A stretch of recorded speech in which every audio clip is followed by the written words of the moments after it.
Welcome to the No Budget Indie Filmcast, where we dip into the independent film universe to highlight those little films that you might not have heard about elsewhere. Will you agree with our panel, or will our panel agree with each other? Tune in to find out. I am Milo Dennison, and with me, as always, is Claire Milan. Hello. And Cathal Feeney. Hello.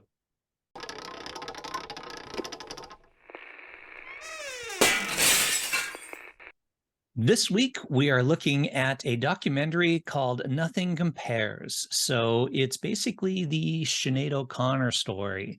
It follows Sinéad O'Connor, the musician who became really well known for her hit single, Nothing Compares to You, in the 90s, and just had this massive rise to fame. And then, of course, had a massive fall from fame due to tearing up a picture of the Pope, which they get into in the film. So basically what this is it starts out, and it's told mostly through it. Actually, I shouldn't say that. It's told all through voiceover and interview clips and concerts footage, and then kind of a dreamy reenactment type footage to go along with what's being said as well. So there's, it's really nice the way it's told. So you don't have any of just the person staring off to the side of the camera talking to whoever's off to the side there in your typical documentaries. And I think it works for this because it's really about the music and kind of the imagery that she's creating of the scenes and stuff like that. So we do get a lot of concert footage in this and a lot of music being played with throughout, which makes sense.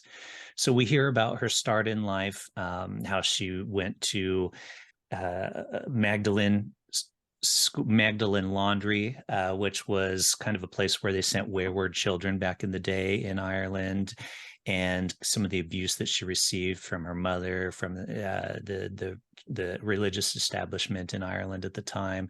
So we learn a lot about kind of her history. And it's interesting as well because it's in the generation of where the church controlled pretty much everything in the country, a lot of the schools, a lot of the women's rights, the marriage rights, that kind of stuff, which changed over here in the 2000s and stuff like that. And she talks about a lot of that in the film as well, about the changes and stuff. She moves to the UK, lives in London, and her career progresses. She has a kid, that kind of stuff. So we really do get that whole story. And then just smack dab, huge hit.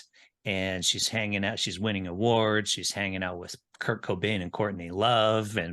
But the thing about her, and we definitely get this in this film, is like she's not going to let people tell her what to do, what to say. She's got the iconic shaved head because she's like, I'm not going to do your what's considered pretty girl with the makeup and the hair and the short skirt and that kind of stuff. I'm here about the music. And even they talk about a concert that she goes to in the US where she doesn't want them to play the national anthem before her show in protest to the war in the Middle East. And of course, then all the Americans are like, oh, get her back to whatever country it is she's from, that kind of stuff in there. Her stand on like police violence and racism and all that kind of stuff. And she makes some really interesting points throughout the film. So we get that story all pretty much up to recent, where it ends on a nice little musical number of her. And of course, the Saturday Night Live visit and stuff and the fallout from that. So the film does primarily focus on her music career. We don't hear a lot about her relationships or her children. She talks about the child that she had. She talks about getting married, but that's about it. Mostly when it comes to her family, it's about her mother, which obviously had a huge influence on her through a lot of abuse. And there's definitely a love-hate relationship there that she has with her. But really, it's kind of about her music and kind of that rise and fall from fame.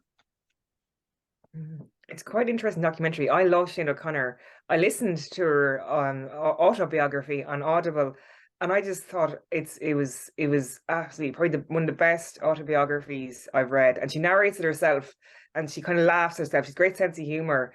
This film did leave an awful lot out because after listening to the autobiography, there's so much more to her. And but it was done very well, and I did like the fact there wasn't like the kind of talking head documentary style thing. There wasn't much of that. It was done more with a voiceover, and she was way before her time. Like it says that in the documentary as well, when she was speaking out about the church and speaking up for all these people. It wasn't really done as much back then, but now it's probably more acceptable to do that. but she was just an absolute genius. Yeah, I thought it was a really, really very well made documentary. But it did leave a lot out. But I suppose they had to focus on something. It could have been a series, nearly this, because she's such a fascinating life and a very sad life as well. But she was an absolute genius and like a phenomenal singer. And nothing compares to you. They couldn't use it in this documentary because Prince's trust didn't give them permission. So I was waiting to hear the song, and they're like, "Oh, they kind of said the Prince wouldn't give Prince's trust, wouldn't give them permission to use it." His But just yeah. yeah, his legacy. But even like when they showed, like, she's so beautiful looking, with her face, and they showed them making that Nothing Compares to You video, and how the lighting they used and everything, and it was absolutely stunning. And she was crying because it made her think about her mother, who died in really tragic circumstances as well.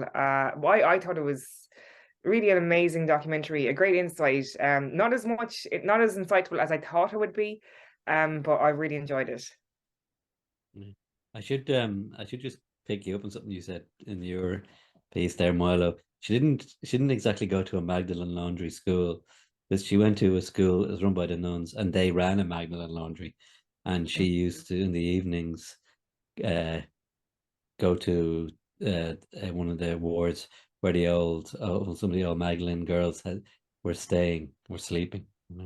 So where did she? Okay, so she didn't go to the. So where did she stay though? Because she wasn't at home. No, she was in a school. She was in a school. The Magdalene Laundries were next door, I think.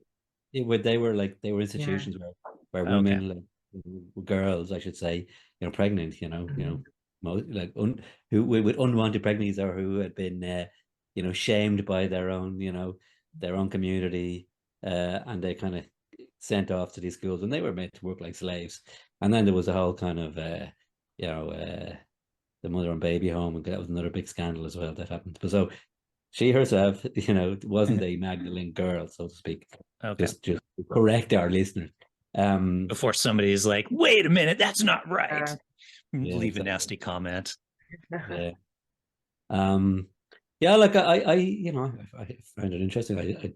I was sort of growing up around that time, so I saw, Sinead O'Connor. But I was still stuff I learned, I wasn't really that familiar with like her early career and how she got started and all that. So that was kind of interesting. And it came across that her kind of her determination to be true to herself and not to compromise in her beliefs, and she really was a very admirable figure in that regard. I would say though, like the whole kind of the way it sort of the film the apex of the film, I suppose, was this Pope ripping scene, and I guess it was seen as a defining moment for her in terms of her career, I guess, and sort of a personal journey. But it wasn't really such a big deal over in Ireland, by the way. I know a lot of her baggage comes from the influence of the Catholic Church in Ireland, but that Pope incident, it didn't cause anywhere near the controversy here that it did in the States. Like it was it was kind of it was almost like a portent of the influence of the Christian fundamental right in America, the influence that they have. I mean, they're the ones that really objected, Christian CDs and everything. I don't know how much of that was to do with the Pope and the national anthem thing, but I think her career was derailed by the reaction in America, and a lot of those celebs that commented on it, they didn't come out of it at all well, especially in the light of what we know. It was interesting when she went on stage. Was that Chris Christopherson, or who was she? Chris Christopherson, and she went on stage, and just after, I think it was just after the Pope ripping, or was it after the Pope ripping thing, Pope ripping one, and just like her fear and then she sings this song, or a cappella, and she tells her band just to not play the music she was going to sing. And yeah, it's phenomenal. It's just amazing. I read about that in the book, or listened to it in the book. And then Chris Christopherson goes over to her, and he says something to her, this kind of Yeah, like, don't let them get to you or something like that, don't or let don't them let them get get to you. you. Yeah, Something. is amazing to see that. It was too, because Chris Christopherson's a country singer, right? So Yeah. his music is played by those right wingers and that kind of stuff as well. So it was a nice stand for him to take, to Yeah. be showing her that he supported her on camera in front of that kind of an audience, and then when she walks off, he gives her a little hug and that kind of stuff as well. So obviously not to the level of that she had to put up with, but still, like, his audience is the audience that was booing her. What's funny Well, about that? Go well, I'm ahead. just going to add, like, it was half of them were booing and half of them weren't, Yeah. so it was 50-50, but it did sound like it. It was. Yeah, that's exactly it. But somebody commented in the movie about that too. They're like, or no, Sinead said that. She's like, this is a Bob, or somebody said this, a Bob Dylan concert is, because Bob Dylan was all about like 60s rebellion and the hippie movement. And so you've got like Bob Dylan fans booing her for like standing up to her beliefs and stuff, is kind of a bit hypocritical as well. Yeah. And I should say as well, like, just, Ireland was already starting to change. Like, that was 1992 when the Pope Britain thing, and that was when Mary Robinson was elected in Ireland as the president of Ireland, and she had her own sort of battles with the Catholic Church over the years, from the 70s and 80s. So, we were emerging out of a period of oppressive Catholic domination. Well, absolutely. I mean, I was living there when the anti-abortion law was repealed and the Gay Marriage Act was voted on and stuff like that. So, the Ireland is more progressive than the U.S., which seems to be going backwards for some reason. And it's interesting watching this too, because I think about like all the like hostility and stuff in the US now, and to see how like that's kind of always been going on in a lot of ways, with the whole, let's take all of her CDs and roll over them with a steamroller when she did that. And I remember when the Dixie Chicks made some anti-George Bush statement, they did the same thing. They took all their CDs and rolled over them. And now how you've got books being banned and that kind of stuff. So it's kind of always been a thing. And I love her point is like, it's usually the artists and the creatives that are the ones that are speaking out and saying this stuff and kind of leading the charge for these movements and stuff like that. It's generally not, just your average day people or your politicians, that kind of stuff. And she did. I mean, and she continued to make music, to make, to produce albums, but I suppose it just didn't get the same level of coverage anymore. Yeah. Because of the Pope. And then also, like, she was perfectly entitled anyway to do that, because she came from within the church. Like, she had been raised as a Catholic. She wasn't some outsider coming in and criticizing, and she had good reasons to do it. So it was entirely hypocritical of the kind of the Christians in the States complain about her. Yeah, no, totally true. I was thinking about something though, because so many times, like, they did the interview at the beginning with the Late Late Show interview, and the host is like, Gay Byrne. Yeah, he's like they did a few interviews, but the first one was like, oh, your children, women out there must be like dreading like their children cutting their hair like yours when you grow your hair out to, like, da da da. And it's just like, stop being so superficial, Gay Byrne. And in their second time he shows up and he's same thing. He's like, oh, your hair's still short. I see it, commenting on it. And I think it's a double-edged sword, because she did say, like, don't tell me what to do. I'm going to dress and live how I want. That's why I shaved my head.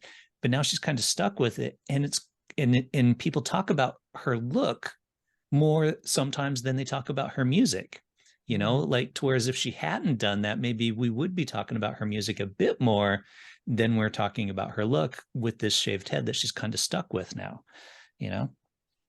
Well, like, the Late Late Show was an institution. It's not really anymore, and he culturally he was such a major figure, but I couldn't stand him, actually. He was so patronizing with Sinead O'Connor.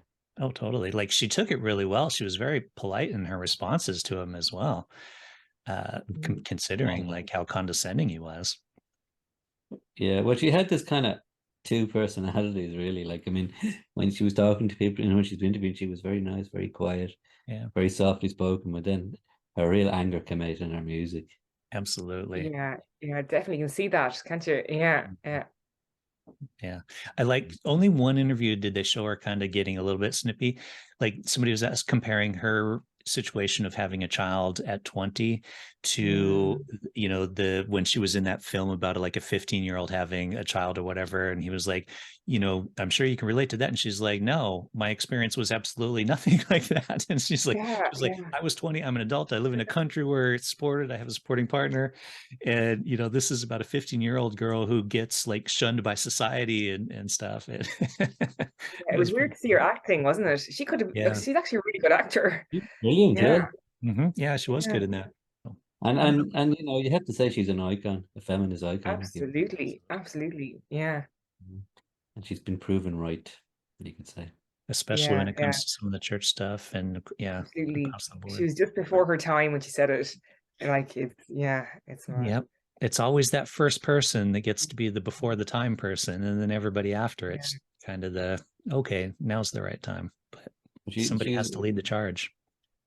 she was the first person, famous person. I mean, I'm sure there were other people like around that time who were pointing it out, but you know, she stuck her head above the parapet. You yeah. know. And she put her career at risk. Like she did, she did put her career at risk, and she says that as well. Well, she also said that she didn't really care about her career. You know, Yeah, yeah, like yeah. that she didn't do what she was doing for a career. You know, No. so you know, It's she always have the kept on attitude, wouldn't it saying be? Just that no, just don't care attitude. I guess I really admire people like that as well. All right, guys. Well, let's get to the ratings then. Who wants to go first? So for me, I really enjoyed it. I have read her, I've listened to her autobiography. There's a lot more detail in autobiography, and this left a lot out, and probably had to because the time frame. But really well made, fascinating insight into Sinead O'Connor. And I saw pictures that I hadn't seen before as well. So for me, it's a 4 stars. yeah, I a lot of it was familiar to me. A lot of it was unfamiliar. I did, like you say, I did feel it. There was a lot more I could have put in, especially about her later career. But I guess that's not what the film was about. It was really about the leading up to that point where she had that iconic moment. But I enjoyed it a lot, so I'll give it 4 stars. Yeah, I think it was really well made. I like the way they edited it together to keep it visually interesting as well with the voiceover stuff. Um, I think we're all in agreement. There certainly was a lot left out that would have been fascinating to know about her. But when you're making a film, you've got, in this case, what, an hour and a half. You've got to you got to decide what goes in and what gets cut out of a person's entire life. And this was the focus of this film, so I think it worked. I'm with you, Claire. I think they should have done this as a miniseries, and each I'd episode of the love to. series, yeah, should have been Mm, focused on a different aspect of her yeah. life. Mhm. So with that, I'm with you guys. I'm going 4 stars as well. That's So not there you like have you. it. You Huh? agree with it. That's not, normally you're so contrary. Like I wanted to give 4, but because I you don't did. know. The Yeah. thought did cross my mind actually. Is like, man, well, all right, well, but I'm sticking with it. I'm sticking with the 4. So there you heard it, folks. A rare, universal across the board 4-star rating for the three of us. We like this film. You should definitely check it out. It is called Nothing Compares. It's all about Sinead O'Connor. And let us know what you think via comment or reaching out to us on social media at No Budget Show on Instagram, Twitter, or Facebook. And with that, we'll say see you next time and goodbye. But